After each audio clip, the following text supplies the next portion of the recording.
I'm Jonathan Rogers, one of the game directors on Path of Exile 2. In Path of Exile 2, you can pick from one of 12 character classes. Each character has a combination of primary attributes that they focus on. Today, we'd like to show off a character who specializes in strength and intelligence, the Druid. In human form, the Druid is a spellcaster who channels the fury of nature on the battlefield, a walking natural disaster. But get up close and you'll find out why the Druid also focuses on strength. You can transform yourself into one of several wild beasts. Today we want to show off the bear form. Transformation in PoE 2 happens automatically when you use a bear attack. Use Bear Maul and your character will transform into a bear, into a meaty swing. Use a spell and your character transforms back into a human and casts it. Hitting enemies with the Bear's Maul attack will build up rage, which increases your attack damage, so your bear gets stronger with every attack. You can see the glowing runes that indicate rage on your back. Have a lot of weak enemies to take out? This is where you probably want to break out your Rampage. Let out a roar and stampede over all enemies in your path, slamming the ground with your paws. The initial roar generates rage, and then the rage is consumed as you charge along. You can use Rampage by itself to travel a short distance, or do some mauling first to build up some rage and travel a significant distance.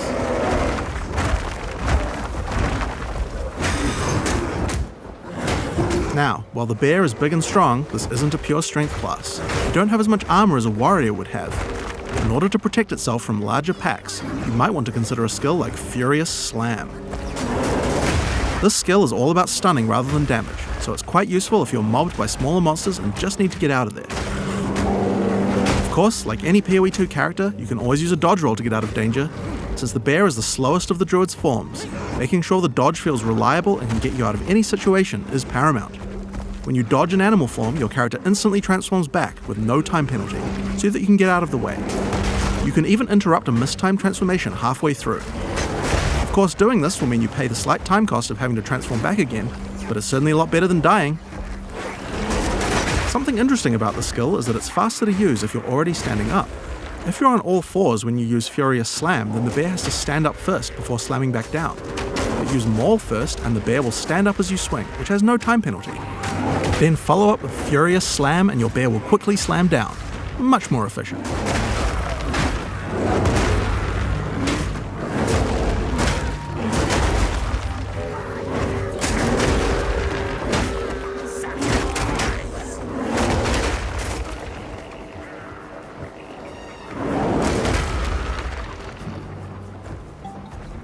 Next up, I want to talk about Ferocious Roar.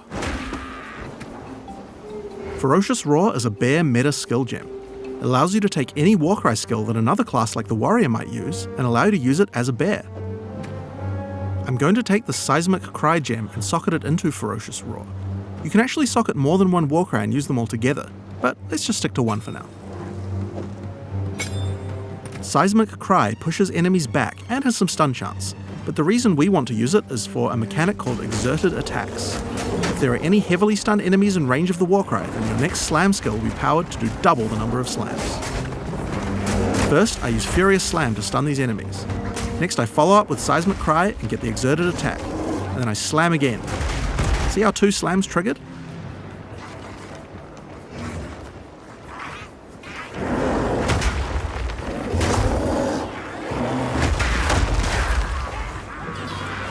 So, that's all well and good, but how about we try that again using Rampage? First, get a bit of rage, slam to stun the enemies, Seismic Cry to get the exert, and then Rampage around to do insane amounts of damage. So we've covered some of the bear side of the Druid, but how is he as a spellcaster? Now of course we want to maximize the amount of time you spend in your animal forms, so most of the spells targeted at the Druid tend to be things that last a long time or provide tactical options on the battlefield.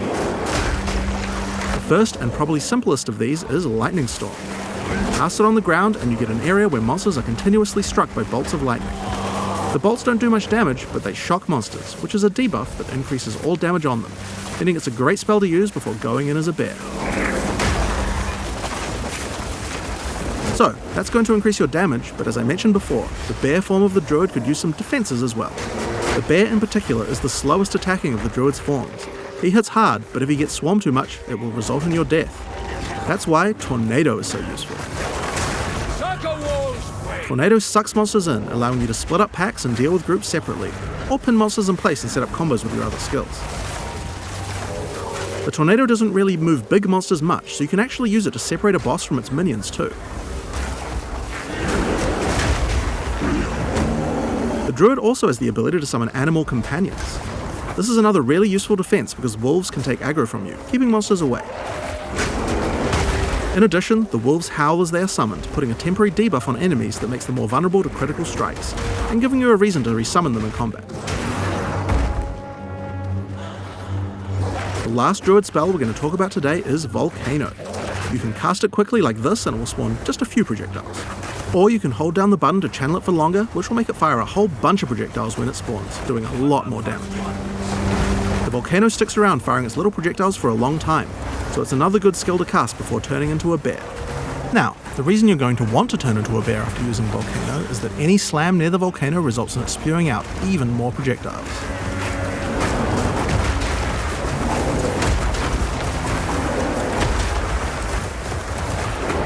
And if you thought that was a lot, then Rampage is even better, because it does 2 slams every time it hits the ground, and you can run around the volcano.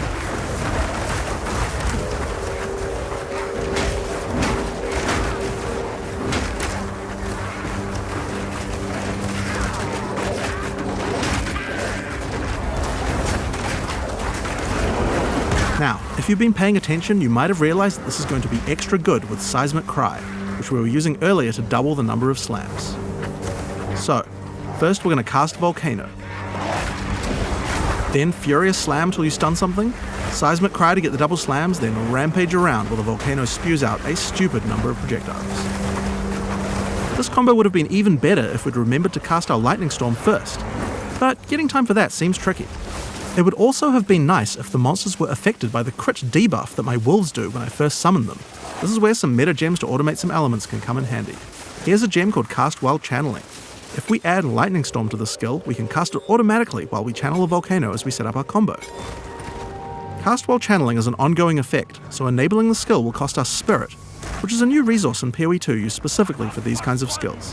If you look at the top left of the screen as we channel, we can see the energy building up to cast the Lightning Storm. So long as we channel Volcano for long enough, the Lightning Storm will also be cast on the same targeted location. Currently, Cast While Channeling is active in reserving Spirit in both our human and bear forms. This means that any channeling skills we use as a bear technically will also cast the Lightning Storm. We can actually do this with Rampage right now, but it's not the best because we would prefer to stack the Lightning Storm on top of our Volcano, rather than just casting it randomly as we're rampaging around. We're also unnecessarily reserving Spirit in our bear form we could be using for something else, so let's fix that. I'm going to go into the skill options for the skill and disable it in my bear form. We showed at ExileCon how you could use skill options to control which weapon set to use when casting skills, but you can also use the same interface to enable or disable which buffs you would like to have active in your different weapon sets too, without having to recast them all the time, and shapeshifting counts as a weapon set. Now when I change to a bear, the effect and the spirit reservation goes away, and when I change back to a human again, it's back automatically.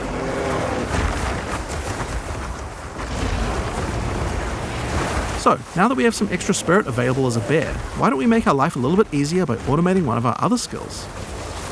This is the Cast on Melee Stun meta gem. I'm going to put Summon Wolf in Cast on Melee Stun, so that whenever I stun a sufficient number of enemies while I'm a bear, it will summon another wolf. This is great because usually when I'm stunning, it's because I'm about to do my exerted attack slam combo. When wolves come out, they howl, adding the crit debuff to the monsters, right when I need it. It also helps keep my wolves alive and summoned at all times without me having to do it manually.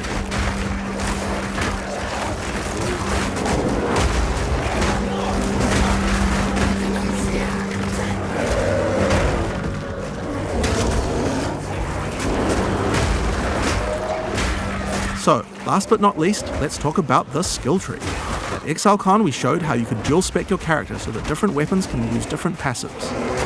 Well, as I said before, the bear form counts as another weapon set for specialization purposes, so he gets a tree too. If I open my passive tree, you can see how I'm near a melee damage cluster and a spell damage cluster. By holding shift, I can allocate these passives in my human form, and these ones as a bear. Now, when I change between human and bear form, my passives reallocate automatically. So, here we are at the Blind Beast. The goblins have enslaved a huge behemoth and gouged out its eyes. Now they're sending it in to fight you while they watch. What have they done to this creature?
Suffering ends here. Shameful. And there we have it. With a little bit of customization, we have a build that can combine many different active skills to do some really interesting effects. At the same time, your skill tree reconfigures automatically at the right time, and your buffs reconfigure automatically as well. You can even cast certain skills automatically. But we also haven't lost the dynamics of combat. Many skills interact with each other, and the ones you choose to use at any different moment depend a lot on what enemies you face or what situation you're in right at this moment. And at just the right time, you might be able to combine all your skills in one crazy combo, get some satisfying screen covering spam, and do some crazy damage. Now, these are just some of the skills targeted at the Druid in PoE 2. We didn't even show you the wolf form yet. There's a lot more to play and experience, and we look forward to letting you guys try it out when we go into beta on June 7th, 2024.